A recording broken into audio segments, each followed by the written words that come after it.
soul of the believer after he's died inside the grave is being held back, tied to the debt that was outstanding, that he had to pay off somebody else, until somebody pays it off on his behalf. Now that debt is going to follow you into the grave and you're going to suffer as a consequence.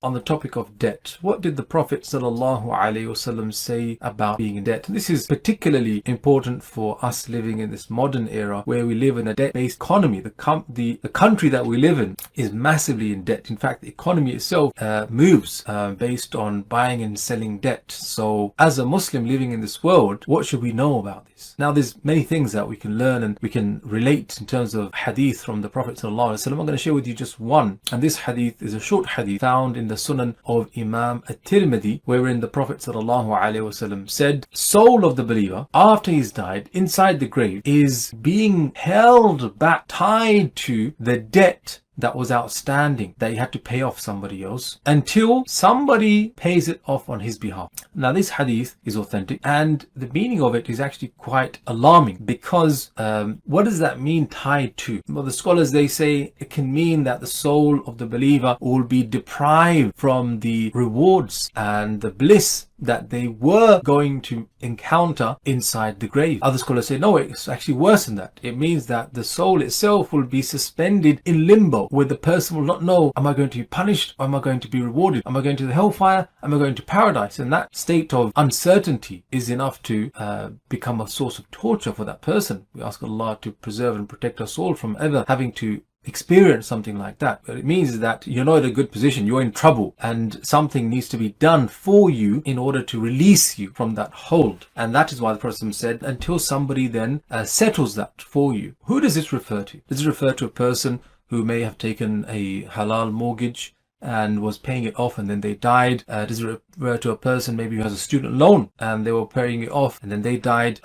What type of debt does it refer to? Well, it refers to a debt that was outstanding and was not going to be written off in the eventuality of your death. And that's important, because sometimes if you take a loan from an institute, a halal loan, inshallah, from a bank or from the government, or maybe somebody else, and they say in the eventuality that you die, then your debt is written off. That soul is not subjected to this type of trouble. The debt then that it refers to is where you owed someone money and they still expect it to be paid off even if you died, meaning they expect that from your estate money is given to pay off the debt. And if it's not in that situation, that is the person referred to in the hadith. The scholars, they say that if the person was genuinely trying to pay off his debt, not being reckless in their spending, trying to save up to pay off the debt, and it was due and that person didn't write it off in the eventuality of their death, then that person will be forgiven by Allah and will not be placed into difficulty inside their grave, because they were trying their best to pay it off, and the angel of death came at that time and took their soul, and so they were unable to pay it off, and there wasn't enough money in their estate to pay it off after they died as well. That person is not going to be placed into this category. So therefore, it's now referring to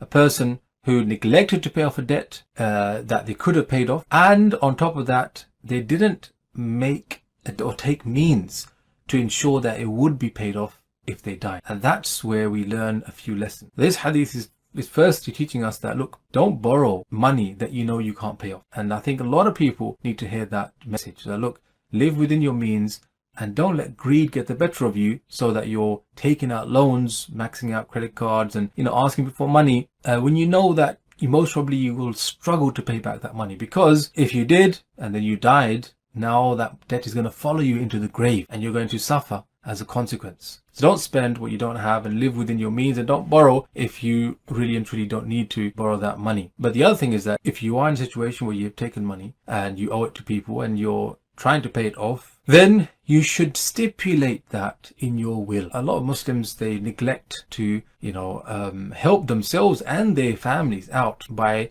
not writing up a will. And if they did write up a will, they didn't put in the will, I owe somebody £10,000. This is the person I owe. This is how much money I have to pay him off, and you should pay it off from my estate. Because if you didn't do that and you died and then you had a debt and that person came knocking on your door and saying, listen, your father owed me £10,000, Firstly, how are you going to be able to verify that? And secondly, you don't want to son or the daughter that says, no, my father didn't owe you that, and in actuality he did owe him that money, and so your father now suffers in the grave because you couldn't be vigilant enough to try to trace whether or not that person was speaking the truth and then to pay off that money on his behalf. So you put your family in a difficult situation by not doing something very simple, which is to write in your will, I owe such and such person this money, pay it off on my behalf. So this is another lesson. In your will, clearly write down your debts and assign the job of your children, your heirs, to chase up those debts and to pay them off on your behalf, even if it means selling things from your debt. And that is something that the children need to know as well, that it's not an optional thing. You know, dad left behind £100,000. He owes on £50,000, but if we pay off that person, then we're going to lose out on our inheritance. So let's just forget that. No, that person has a right over that money before your right. In fact, that £100,000, 50,000 of it is not actually your dad's. It's actually that person's who he owed. And so it's not even your inheritance in the first place. So this is important, that look,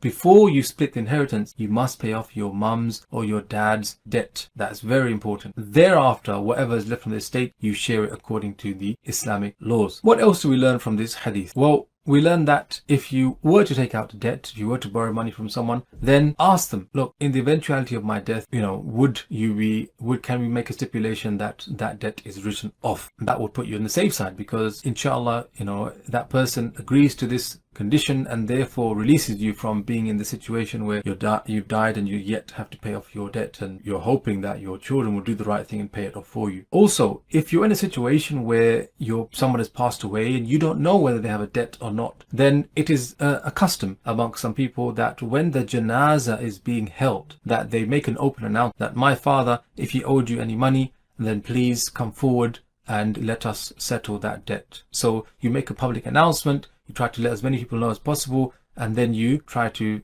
figure out how much is owed to who and make a plan to pay them off for the sake of your parents. Imagine your parents lived for so many years. They worked hard, they tried their best to raise you well, gave you everything that they could possibly give you and what you wanted, and then when their turn comes to be helped in the grave, where they need to be helped more than ever before, they need their children to do right by them. And a lot of that is to do with tying up those loose ends and figuring out, where does my father need to pay his money off to, who are those people that are owed money, and to make things right so that they fulfill the rights of people, and those rights do not then start to make them suffer in their graves. We ask Allah subhanahu wa ta'ala that He makes us of those who only spend what they have and live within our means, and when we do take money from others, that He gives us the tawfiq to strive to pay that money back to people. There is actually another hadith where the Prophet said